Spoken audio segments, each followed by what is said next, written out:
ಓಂ ಶ್ರೀ ಸಾಯಿನಾಥಾಯ ನಮಃ. ಶ್ರೀ ಸಾಯಿ ಸಚ್ಚರಿತೆ 40ನೇ ಅಧ್ಯಾಯ. ಉದ್ಯಾಪನಾ ಸಮಾರಂಭ.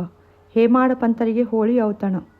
ಬಾಬಾ ಅವರು ತಮ್ಮ ಭಕ್ತರಾದ ಬಾಳಾ ಸಾಹೇಬ್ ದೇವ್ ಅವರ ತಾಯಿಯ ಉದ್ಯಾಪನಾ ಸಮಾರಂಭಕ್ಕೆ ಹೇಗೆ ಹೋಗಿದ್ದರು ಮತ್ತು ಬಾಂದ್ರಾದಲ್ಲಿ ಹೇಮಾಡ ಪಂತರ ಮನೆಗೆ ಹೋಳಿ ಹುಣ್ಣಿಮೆಯ ಔತಣಕ್ಕೆ ಹೇಗೆ ಬಂದರು ಎಂಬುದನ್ನು ಈ ಅಧ್ಯಾಯದಲ್ಲಿ ವಿವರಿಸಿದೆ. ಯಾರು ಲೌಕಿಕ ಮತ್ತು ಪಾರಮಾರ್ಥಿಕ ಉಪದೇಶಗಳನ್ನು ಕೊಡುತ್ತಾ ಭಕ್ತರು ತಮ್ಮ ಜೀವನದ ಗುರಿಯನ್ನು ಮುಟ್ಟುವಂತೆ ಮಾಡಿದರು, ಯಾರು ತಮ್ಮ ಅಭಯಹಸ್ತವನ್ನು ಭಕ್ತರ ಮಸ್ತಕದ ಮೇಲಿಟ್ಟು ತಮ್ಮ ಶಕ್ತಿಯನ್ನು ವರ್ಗಾಯಿಸಿ ಪಡೆಯಲು ಅಸಾಧ್ಯವಾದ ವಸ್ತುಗಳನ್ನು ಅವರು ಪಡೆಯುವಂತೆ ಮಾಡುತ್ತಿದ್ದರು, ಯಾರು ತಮ್ಮ ಭಕ್ತರನ್ನು ಆಲಂಗಿಸಿಕೊಂಡು ಭಕ್ತರು ತಾವೇ ಭಕ್ತರು ಎಂಬ ಏಕೀಭಾವದಿಂದಿದ್ದರು, ಅಂತ ಶ್ರೀ ಸಾಯಿಬಾಬಾ ಅವರೇ ಧನ್ಯರು. ಉದ್ಯಾಪನಾ ಸಮಾರಂಭ. ಶ್ರೀ ಬಿ ವಿ ದೇವ್ ಅವರು ಠಾಣಾ ಜಿಲ್ಲೆಯ ಡಹಾಣುವಿನಲ್ಲಿ ಮಾಮಲೆದಾರರಾಗಿದ್ದರು. ಅವರ ತಾಯಿಯು 25ರಿಂದ 30 ಹರಕೆಗಳನ್ನು ಮಾಡಿಕೊಂಡಿದ್ದು ಆ ಸಂಬಂಧವಾಗಿ ಉದ್ಯಾಪನಾ ಸಮಾರಂಭ ಆಚರಿಸಬೇಕಿತ್ತು. 100ರಿಂದ 200 ಜನ ಬ್ರಾಹ್ಮಣರ ಸಂತರ್ಪಣೆಯೇ ಈ ಸಮಾರಂಭ. ಶ್ರೀದೇವ್ ಅವರು ಒಂದು ದಿನ ನಿಶ್ಚಯಿಸಿ ಸಾಯಿಬಾಬಾ ಅವರು ಈ ಸಮಾರಂಭಕ್ಕೆ ಬರದಿದ್ದರೆ ಸಮಾರಂಭವು ಶೋಭಿಸುವುದಿಲ್ಲವೆಂದು ಅವರನ್ನೂ ಸಹ ಊಟಕ್ಕೆ ಕರೆದುಕೊಂಡು ಬರುವಂತೆ ಶಿರಡಿಯಲ್ಲಿಯ ಬಾಪು ಸಾಹೇಬರಿಗೆ ಪತ್ರ ಬರೆದರು.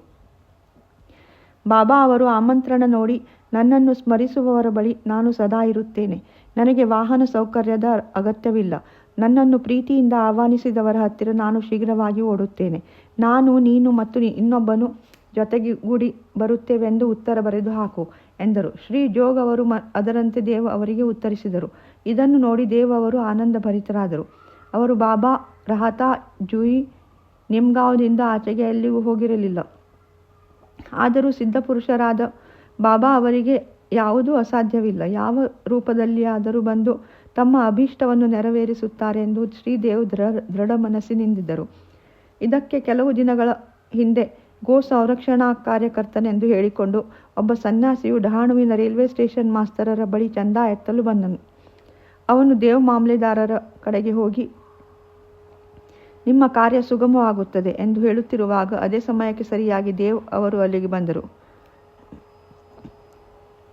ಸ್ಟೇಷನ್ ಮಾಸ್ತರರು ಸನ್ಯಾಸಿಗೆ ದೇವ್ ಅವರ ಪರಿಚಯ ಮಾಡಿಕೊಟ್ಟರು. ಇಬ್ಬರೂ ಕೆಲವು ಕಾಲ ಮಾತುಕತೆ ನಡೆಸಿದರು. ಆಗ ದೇವ್ ಅವರು, ಈಗ ತಾನೇ ನರೋತ್ತಮ ಶೆಟ್ಟಿ ಬೇರೆ ಕಾರ್ಯಕ್ಕೆ ಚಂದ ಎತ್ತಿದ್ದಾರೆ, ಆದ್ದರಿಂದ ಈಗಲೇ ಇನ್ನೊಂದು ಸಲ ಚಂದ ಎತ್ತುವುದು ಸೂಕ್ತವಲ್ಲ, ಇನ್ನೂ 3-4 ತಿಂಗಳ ನಂತರ ಬನ್ನಿರಿ ಎಂದು ಹೇಳಿ ಕಳುಹಿಸಿದರು. ಮುಂದೆ 1 ತಿಂಗಳ ನಂತರ ಸನ್ಯಾಸಿಯು ಬೆಳಗ್ಗೆ 10 ಗಂಟೆಗೆ ಸರಿಯಾಗಿ ದೇವ್ ಅವರ ಮನೆಗೆ ಬಾಗಿಲಿಗೆ ಬಂದನು. ದೇವ್ ಅವರು ಚಂದ ಎತ್ತಲು ಆತನು ಬಂದಿದ್ದಾನೆಂದು ಭಾವಿಸಿದರು. ಆದರೆ ಆ ಸನ್ಯಾಸಿಯು ಉದ್ಯಾಪನಾ ಸಮಾರಂಭದ ಸಿದ್ಧತೆಯನ್ನು ನೋಡಿ ತಾನು ಚಂದ ಎತ್ತಲು ಬಂದಿರದೆ ಊಟಕ್ಕೆ ಬಂದಿರುವುದಾಗಿ ತಿಳಿಸಿದನು. ಆಗ ದೇವ್ ಅವರು, ಸರಿ, ಬಹಳ ಸಂತೋಷ, ನಿಮ್ಮದೇ ಮನೆ ಎಂದು ಭಾವಿಸಿ ಊಟಕ್ಕೆ ಅಗತ್ಯವಾಗಿ ಬನ್ನಿರಿ ಎಂದರು. ನಂತರ ಭೋಜನ ಇನ್ನೂ 2 ಗಂಟೆ ಕಾಲ ಇದ್ದುದರಿಂದ ಆ ವೇಳೆಗೆ ಹೇಳಿ ಕಳುಹಿಸಲೇ ಎಂದು ದೇವ್ ಕೇಳಲು ಸನ್ಯಾಸಿಯು ತಾನೇ ನಿಯಮಿತ ಕಾಲಕ್ಕೆ ಬರುತ್ತೇನೆ ಎಂದು ತಿಳಿಸಿದನು. ದೇವ್ ಅವರು ಸರಿಯಾಗಿ 12 ಗಂಟೆಗೆ ಬನ್ನಿರಿ ಎಂದರು. ಆ ಪ್ರಕಾರ 12 ಗಂಟೆಗೆ ಸರಿಯಾಗಿ ಮೂವರು ಬಂದು ಊಟ ಮುಗಿಸಿ ಹೊರಟು ಹೋದರು. ಸಮಾರಂಭ ಮುಕ್ತಾಯವಾದ ನಂತರ ದೇವ್ ಅವರು ಸಾಯಿಬಾಬಾ ತಮ್ಮ ಮಾತಿನಂತೆ ನಡೆದುಕೊಳ್ಳಲಿಲ್ಲವೆಂದು ಖೇದರಿಯಿಂದ ಶ್ರೀ ಜೋಗ್ ಅವರಿಗೆ ಪತ್ರ ಬರೆದರು. ಜೋಗ್ ಅವರು ಬಾಬಾ ಅವರ ಹತ್ತಿರ ಹೋಗಿ ಈ ಪತ್ರವನ್ನು ಅವರ ಮುಂದಿಟ್ಟರು. ಅದನ್ನು ಒಡೆದು ನೋಡುವ ಮೊದಲೇ ಬಾಬಾ ಅವರು, ಏನು, ನಾನು ಹೋಗಲು ಮಾತು ಕೊಟ್ಟು ಮೋಸಗೊಳಿಸಿದ್ದೇನೆಯೇ? ನಾನು ಇಬ್ಬರ ಸಂಗಡ ಹೋಗಿ ಭೋಜನದಲ್ಲಿ ಭಾಗವಹಿಸಿ ಸಂತೃಪ್ತಿಯಿಂದ ಹಿಂದಿರುಗಿದ್ದೇನೆ. ಅವನು ನನ್ನನ್ನು ಗುರುತಿಸಲಿಲ್ಲ, ಹಾಗಿದ್ದರೆ ನನ್ನನ್ನು ಆಮಂತ್ರಿಸಿದ್ದಾದರೂ ಏಕೆ? ಆ ಸನ್ಯಾಸಿಯು ಚಂದ ಎತ್ತಲು ಬಂದಿದ್ದಾನೆಂದು ಆತನು ಭಾವಿಸಿದಾಗ ನಾನು ಊಟಕ್ಕೆ ಬರುವೆನೆಂದು ತಿಳಿಸಿ ಅವನ ಅನುಮಾನವನ್ನು ಪರಿಹಾರ ಮಾಡಲಿಲ್ಲವೇ? ನಂತರ ನಾವು ಮೂವರು ಊಟ ಮಾಡಿ ಬಂದಿರಲಿಲ್ಲವೇ? ನಾನು ಮಾತಿನಂತೆ ನಡೆಯಲು ಸರ್ವಸ್ವವನ್ನು ತ್ಯಾಗ ಮಾಡಬಲ್ಲೆ, ನಾನೆಂದೂ ಆಡಿದ ಮಾತಿಗೆ ತಪ್ಪಲಾರೆ ಎಂದು ಹೇಳಿದರು. ಈ ಉತ್ತರವನ್ನು ಕೇಳಿದ ಜೋಗ್ ಆನಂದಭರಿತರಾಗಿ ಮರು ಟಪಾಲಿಗೆ ದೇವ್ ಅವರಿಗೆ ಉತ್ತರ ಬರೆದರು. ಅದನ್ನು ಓದಿ ದೇವ್ ಅವರಿಗೆ ಅತ್ಯಾನಂದವಾಯಿತು. ನೇತ್ರಗಳಿಂದ ಆನಂದ ಬಾಷ್ಪಗಳು ಹರಿದವು. ವ್ರತಾ ಬಾಬಾ ಅವರನ್ನು ನಿಂದಿಸಿದ್ದಕ್ಕಾಗಿ ವ್ಯಥೆಪಟ್ಟುಕೊಂಡರು. ನಡೆದ ಘಟನೆಯನ್ನು ನೆನೆಸಿಕೊಂಡು ಅಚ್ಚರಿಗೊಂಡರು. ಹೇಮಾಡ ಪಂತರ ಹೋಳಿ ಔತಣ. ಈಗ ಬಾಬಾ ಅವರು ತಮ್ಮ ಫೋಟೋ ರೂಪದಲ್ಲಿ ತಮ್ಮ ಭಕ್ತನೊಬ್ಬನ ಅಭೀಷ್ಟವನ್ನು ಹೇಗೆ ನೆರವೇರಿಸಿದರು ಎಂಬುದನ್ನು ನೋಡೋಣ. ಅಂದು 1917ರ ಪೂರ್ಣಿಮೆ ಬೆಳಗಿನ ಜಾವದ ಸಮಯದಲ್ಲಿ ಹೇಮಾಡ ಪಂತರಿಗೆ ಈ ರೀತಿ ಕನಸು ಬಿದ್ದಿತು. ಬಾಬಾ ಅವರು ಸನ್ಯಾಸಿ ರೂಪದಲ್ಲಿ ಅವರ ಕನಸಿನಲ್ಲಿ ಕಾಣಿಸಿಕೊಂಡು ಅವರನ್ನು ಎಚ್ಚರಿಸಿ ನಿನ್ನಲ್ಲಿಗೆ ಊಟಕ್ಕೆ ಬರುತ್ತೇನೆಂದು ತಿಳಿಸಿದರು. ನಂತರ ಬೆಳಗಾಗಿ ಎಚ್ಚರವಾದಾಗ ಸಾಯಿಬಾಬಾ ಅವರಾಗಲಿ ಸನ್ಯಾಸಿಯಾಗಲಿ ಕಾಣಲಿಲ್ಲ. ನಂತರ ಕನಸನ್ನು ಜ್ಞಾಪಿಸಿಕೊಂಡರು. ಸನ್ಯಾಸಿಯು ಹೇಳಿದ ಪ್ರತಿ ಶಬ್ದವೂ ಸ್ಮೃತಿಪಥಕ್ಕೆ ಬಂದವು.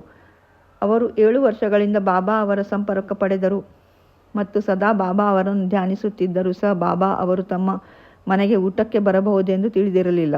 ಕೂಡಲೇ ತಮ್ಮ ಹೆಂಡತಿಗೆ ಈ ದಿನ ಹೋಳಿ ಹಬ್ಬವಾದುದರಿಂದ ಒಬ್ಬ ಸನ್ಯಾಸಿ ಅತಿಥಿಯಾಗಿ ಊಟಕ್ಕೆ ಬರಬಹುದೆಂದು ಹೆಚ್ಚು ಅಡಿಗೆ ಮಾಡಲು ಹೇಳಿದರು. ಆಗ ಅವಳು ಯಾರು, ಎಲ್ಲಿಂದ ಬರುತ್ತಾರೆ ಎಂದು ಕೇಳಲು ತನ್ನ ಕನಸನ್ನು ಹೇಮಾಡ್ ಪಂತ್ ಅವರಿಗೆ ವಿವರಿಸಿದರು. ಅವಳು ಅನುಮಾನದಿಂದ ಬಾಬಾ ಅವರು ಶಿರಡಿಯ ರುಚಿಕರವಾದ ಊಟ ಬಿಟ್ಟು ನಮ್ಮ ಮನೆಯ ಸಾದಾ ಊಟಕ್ಕೆಂದಾದರೂ ಬರುತ್ತಾರೆಯೇ ಎಂದು ಕೇಳಿದಳು. ಆಗ ಹೇಮಾಡ ಪಂತರು ಬಾಬಾ ಅವರೇ ಸ್ವತಃ ಬರದಿದ್ದರೂ ಯಾರಾದರೂ ಒಬ್ಬ ಅತಿಥಿ ರೂಪದಲ್ಲಿ ಬರಬಹುದೆಂದು ಹೆಚ್ಚಿನ ಅಡಿಗೆ ಮಾಡುವುದರಿಂದ ನಷ್ಟವೇನೂ ಇಲ್ಲ ಎಂದರು. ಮಧ್ಯಾಹ್ನದ ಹೊತ್ತಿಗೆ ಅಡಿಗೆ ತಯಾರಾಗಿತ್ತು. ದೇವರ ಪೂಜೆ ನೆರವೇರಿಸಿ 2 ಸಾಲು ಎಲೆ ಹಾಕಿದರು. ಮನೆಯವರೆಲ್ಲ ತಮ್ಮ ತಮ್ಮ ಮನೆಗಳ ಮೇಲೆ ಕುಳಿತರು. ಆಹಾರ ಬಡಿಸಿದರು. ಎಲ್ಲರೂ ಅತಿಥಿಯ ಬರವನ್ನೇ ಕಾಯುತ್ತಿದ್ದರು. ಮಧ್ಯಾಹ್ನ ಮೀರುತ್ತಿತ್ತು. ಅತಿಥಿಯ ಸುಳಿವೇ ಇರಲಿಲ್ಲ. ನಂತರ ಬಾಗಿಲು ಹಾಕಿ ತುಪ್ಪ ಬಡಿಸಿದರು. ಇನ್ನೇನು ಎಲ್ಲರೂ ಊಟ ಮಾಡಲಾರಂಭಿಸಿದರು ಎನ್ನುವ ಸಮಯಕ್ಕೆ ಸರಿಯಾಗಿ ಬಾಗಿಲು ಬಡಿದ ಸಪ್ಪಳ ಕೇಳಿಸಿತು. ಹೇಮಾಡ ಪಂತರು ಹೋಗಿ ಬಾಗಿಲು ತೆರೆದು ನೋಡಿದರು. ಅಲಿ ಮುಹಮ್ಮದ್ ಮತ್ತು ಇಸ್ಮು ಮುಜಾವರ್ ಅವರನ್ನು ಕಂಡರು. ಮನೆಯವರೆಲ್ಲ ಊಟಕ್ಕೆ ಕುಳಿತಿರುವುದನ್ನು ನೋಡಿ ತೊಂದರೆ ಕೊಟ್ಟಿದ್ದಕ್ಕಾಗಿ ಅವರು ಕ್ಷಮೆ ಬೇಡಿ, ಊಟ ಮಾಡಲು ನಿಮಗೆ ಎಲ್ಲರೂ ಕಾಯುತ್ತಿದ್ದಾರೆ, ಇದನ್ನು ತೆಗೆದುಕೊಳ್ಳಿ ಎಂದು ಹಳೆ ಕಾಗದದಲ್ಲಿ ಸುಟ್ಟಿದ ಫೋಟೋ ಒಂದನ್ನು ಹೇಮಾಡ ಪಂತರ ಕೈಗಿತ್ತು. ನಂತರ ವಿವರವಾಗಿ ತಿಳಿಸುವೆವು, ಊಟ ಮುಗಿಸಿ ಬನ್ನಿ ಎಂದು ಹೇಳಿ ಹೋದರು. ಹೇಮಾಡ ಪಂತರು ಅದನ್ನು ಬಿಚ್ಚಿ ನೋಡಲಾಗಿ ಶ್ರೀ ಸಾಯಿಬಾಬಾ ಅವರ ಸುಂದರ ಫೋಟೋ ಕಂಡು ಆನಂದಭರಿತರಾದರು.